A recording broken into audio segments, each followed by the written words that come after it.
Hey yo, what's decent? Yo, this Final Fantasy theme is everything right now, and speaking of forgotten time being reborn, I have almost accumulated the same number of Pokemon that I had before my previous game before it got stolen, which is about a box and a half. So I have some other things that I can play around with. So this is against MapCRimSoNCobRa. He leads off with Talonflame, goes for the U-turn, and judging from that damage output, I'm gonna assume that he's choice banded, but that's just speculation at this point because it just can be Guja's lackluster defense, which is throwing me off as far as the damage output is concerned. Anyway, in comes his Rotom, and I'm highly suspicious of that because why would you switch in the Rotom onto a Gudra? So I'm expecting the trick. He goes for the Will-O-Wisp, burns my Druddigon, so I'm like, I'm Maul Breaker, man. Would have went straight for the Earthquake. Anyway, he switches out into Fortress, trying to take advantage of a burnt Druddigon. I'm not gonna allow that easily. I'm gonna Dragon Tail him out into Dragalge. So now I'll go for the Earthquake, being that out of speed. This is great. Inflict some damage onto the Dragalge, which easily would have been a 2-hit KO had I not been inflicted with the burn status. And when Dragalge responds back with the Sludge Bomb, potentially finishing me off if I did not have the Citrus Berry, if you couple the damage output with the Sludge Bomb and the Will-O-Wisp. So now in comes Ferrothorn, and I'm gonna take a wild guess and say that he's not in here to give me an early birthday present, being that my birthday is on Wednesday, guys. So I'm gonna inflict a taunt onto him, which disables his ability to set up Stealth Rocks, which is great.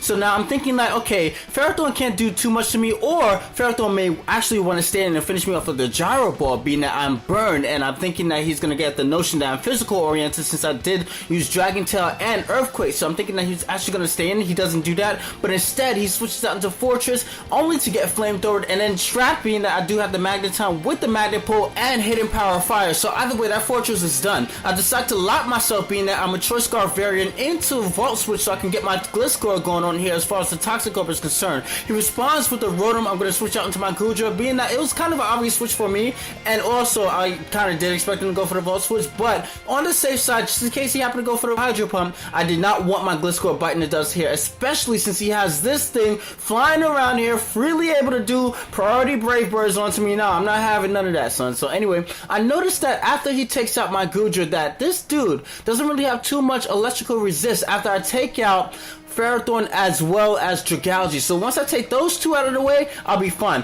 I switch into my Metacham. Go Mega Metacham, son. Let's go. Get some screen time. Nobody's using you. And this thing is 100 base pure power. So I'll be darned if a Ferrothorn's gonna survive a Fire Punch coming from a Mega Metacham. And the reason that I'm packing Fire Punch is because, let's be real, what is High Jump Kick doing against the majority of things that people are running in 6th gen? So you got like Aegislash, you got Mega Gengar, a whole bunch of flyers, you know? Like, come on, let's be real. Fighting type isn't exactly the ideal type in this generation, so I run Fire Punch because I still need something to hit steals with. So after a series of turns, my Gliscor comes into play. I'm going to switch out into my Trevenant, which takes the Hydro Pump handily, and my plan right now is to dwindle down his HP of most of his Pokemon, if not all of them. You know, obviously the point of the game is to not count all your Pokemon, but to do residual damage onto a whole bunch of things, especially this Talonflame. This thing is so annoying, so I missed Elite Seed, which is like crap. I got to switch out into my Gliscor. Gliscor doesn't really take the Flare Blitz as well as I really thought he would, but then again, it is a choice banded Talonflame, so it's a potential 2-hit KO, maybe so, maybe not if you have like mid-max damage rolls. I'm not going to take that chance. I'm going to just go for the Ruse as he switches out into Vaporeon. I'm going to go right out into my Trevenant as he double switches out into Dragalge, which is great. So I'm like, okay, you know, I am a special wall, so even if he decides to go for the Sludge Bomb again, I can take it. He goes for the Skull, predicting my Gliscor to come into play and go for the Earthquake, because if Trevenant outspeeds Dragalge, then so will my Gliscor. So that was actually a good play on his part. He's going to switch right back out into his Talonflame. I'm going to go for the Confuse Ray because I was actually confused myself onto what I think that he was going to switch out into. I was thinking Talonflame because that was actually the obvious switching, but once I'm not sure of what you would switch out into, I use Confuse Ray if Trevenant is in play. And Confuse Ray's role in this case scenario not only slowed down his momentum, but also allowed me to score off a Toxic on the Rotom. So that was great. I'm going to switch right back out into my Trevenant because my Trevenant is the Natural Cure set. I do also have a Harvest set, so the Harvest Curse set, yeah, I'm kind of aware of that, and I made a Trevenant myself, but this one is Natural Cure, and this one doesn't even belong in this team. It's like a Trick Room variant. I haven't even have my Trick Room team completed yet. I have like 4 out of the 6 guys that I want.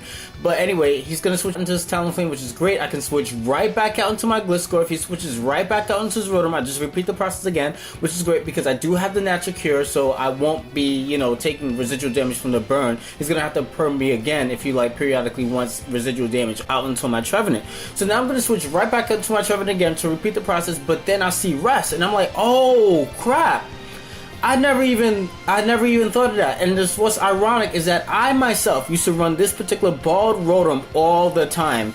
Will-O-Wisp, Volt Switch, Hydro, Resto, Chesto. I used to run this all the time. If you guys watch my 5th gen videos, oh my god. So it's ironic that it didn't even cross my mind that he might actually be that set. But it's okay because Talonflame has taken significant residual damage even without the presence of Stealth Rock. So in spite of that, he's going to go for the Hydro Pump to inflict some direct damage onto me. And then afterwards, I'm just going to go for the Leech Seed to inflict some residual damage back to the same process again. And then I think that he's going to actually want to go for the Volt Switch. So I stay in again and go for the Confused Ray because I'm actually confused again on what he would decide to switch out to. Talonflame's not exactly an ideal choice. So he goes out into his Dragalge, which I scored a Confused Ray on, which is great. So I'm going to inflict some Will-O-Wisp damage onto it so I inflict more residual damage as opposed to the Leech Seed damage. I really wish I had the Big Root on this thing just because of how much Leech Seed damage I've been inflicting on this party in general. He goes for the Sludge Bomb, crap, broke the confusion, and it's going to be more than enough to take me out. But that actually gives me an idea because it frees up my Metachamp. So now Metachamp can come into play. His Talonflame is weakened. Rotom and Vaporeon can exactly come into a pure power 100 base Zen Headbutt. So, you know, he has no choice but to let his Dragalge die. And in that gives me an idea, like I said, because he's going to bring in this Talonflame like I thought he would, and then he's going to go for the U-turn, but I outspeed, which surprised me, which I didn't even really want to happen because I went for the Zen Headbutt trying to inflict some damage onto his waters. I missed the Zen Headbutt, and in spite of that, he scores a crit with the Skull, so I'm like, whoa, what is going on? Protects himself, I missed the Zen Headbutt again, are you kidding me? Even if one out of his 2 Zen Headbutts would have just connected, it would have put Vaporeon in a KO range for Magneton's Thunderbolt to come in and finish it off, but that's not the case, and I have to do once again a whole bunch of acrobatics in order to try to claim victory. So now, instead of just simply locking myself into Thunderbolt like I wanted to, I'm actually stuck here playing mind games against his Vaporeon with my Gliscor. So now I inflict the Toxic, which is good because I want Vaporeon to still be at a KO'able range when I decide to switch back in my Magneton. So what I'm going to decide to do is he goes for the Wish, he recovers his HP back, and I decide that he's not going to go for the Protect, which he doesn't do, and then afterwards he's going to go for the Wish again after I inflict some Earthquake onto it. I was thinking it was a little bit too risky for me to go for the Taunt. I was thinking that he would go for the Wish, but at the same time, if I happened to go for the Taunt, he still would have been out of HP where he would have been able to survive the Thunderbolt coming from the Magneton, which is important because